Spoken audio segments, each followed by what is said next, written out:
Bonjour à tous, nous sommes en direct du pavillon d'Armenonville à Paris à l'occasion du T-Day, le deuxième T-Day qui est l'événement incontournable de l'assurance. Nous sommes en compagnie de Madame Ingi Sharkani. Bonjour. Bonjour, nous sommes ravis de vous accueillir ce matin. Merci. Et nous avons quelques questions à vous poser. Entendu. Pour un assisteur, où l'innovation est-elle la plus significative, importante? Donc à quel endroit ou à quel moment cette innovation est-elle la plus importante pour vous?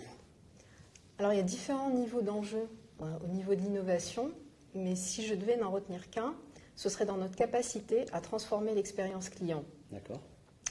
Et plus précisément, dans le monde de l'assistance, souvent nos clients sont confrontés à des situations de stress et d'urgence.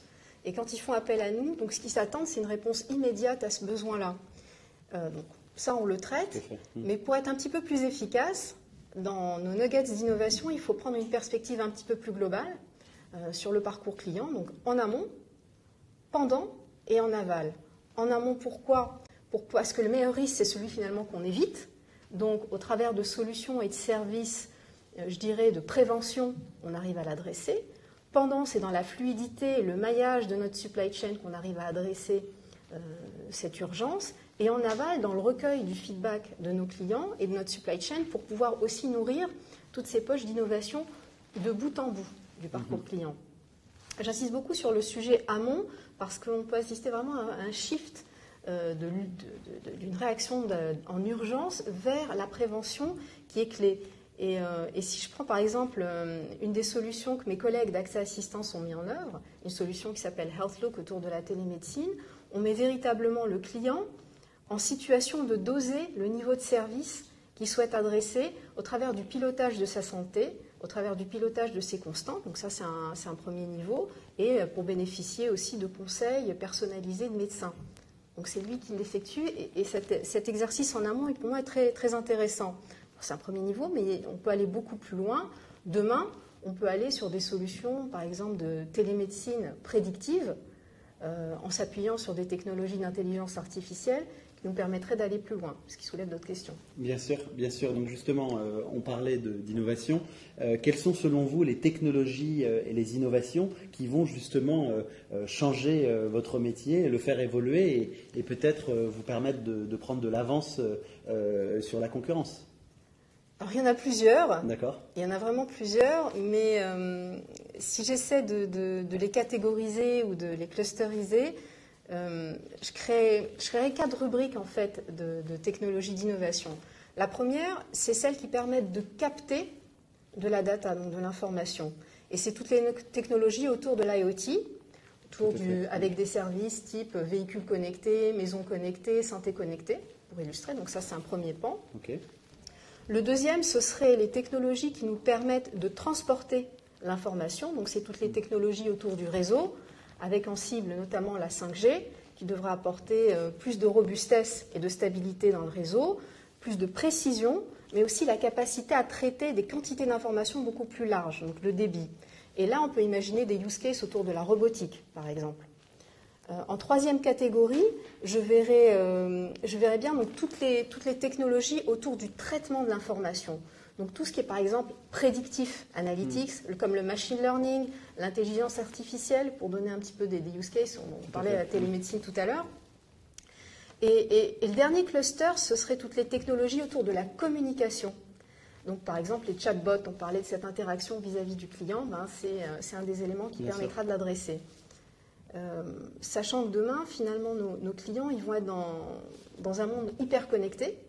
Et ce sera très important de gérer cette hyperconnectivité donc sur ces 4 pans, et de façon à assurer 2 choses. La première, c'est la confidentialité des informations qu'ils nous confient. Très important. Et la deuxième, c'est la sécurité, particulièrement dans un monde hyperconnecté. D'accord. Voilà. Okay. Donc ça fait quand même beaucoup de choses à gérer en même temps. Voilà. On en vient justement à la transformation probablement de votre métier qui n'était pas le même il y a 10 ans et qui aujourd'hui est différent et qui va changer encore dans le futur. Donc comment est-ce que vous voyez la transformation de votre métier, le rôle, le positionnement de l'assisteur? Comment ça va se passer selon vous dans le futur? Alors, le shift, on l'a évoqué, de facto, on est disrupté par des comportements clients qui sont de plus en plus exigeants. On a parlé aussi de la technologie, donc qui vient aussi disrupter et changer notre métier. Et je voudrais évoquer 2 autres points dont on n'a pas parlé. Le premier, c'est aussi la transformation interne de nos ressources. Parce que pour pouvoir déployer ces services avec plus de technologie, pour pouvoir répondre de manière plus spontanée et plus fluide avec nos clients, il faut aussi développer des compétences en interne. Ça se fait à 2 niveaux. Ça se fait dans l'accompagnement des ressources qui sont déjà existantes, mais il se fait aussi en injectant des nouvelles ressources et de nouveaux skills dans les équipes de l'assistance. Donc ça aussi, c'est une transformation interne qui s'opère. Le deuxième point que je voulais évoquer, c'est relatif à l'écosystème de l'assistance. On voit qu'il y a des nouveaux entrants de l'InsurTech qui arrivent et qui viennent finalement grignoter ou se positionner sur des pans sur lesquels, par le passé, l'assistance était présente seule. Alors ça génère un challenge, certes, parce qu'il va falloir pouvoir y répondre à ces challenges-là, de 2 manières. Donc la première, c'est en solidifiant nos partenariats qui existent déjà, donc nos partenariats stratégiques. Et la deuxième, je vais peut-être vous surprendre, mais peut-être aussi en faisant des alliances avec certains partenaires de cette InsurTech.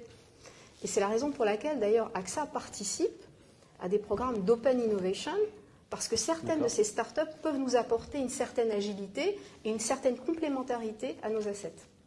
Ok, très bien. Très bien. Donc tout un programme en fait. Tout un programme, voilà. Merci beaucoup. Merci à vous. C'était Inji Sharkani, Head of Innovation de AXA Partner pour le Today en live. Merci. Merci beaucoup Inji. Nous vous invitons à nous retrouver pour le prochain interview à 11h45 avec Pierre-Olivier Wurth qui est le cofondateur de B Réputation. Merci à tous, à tout à l'heure.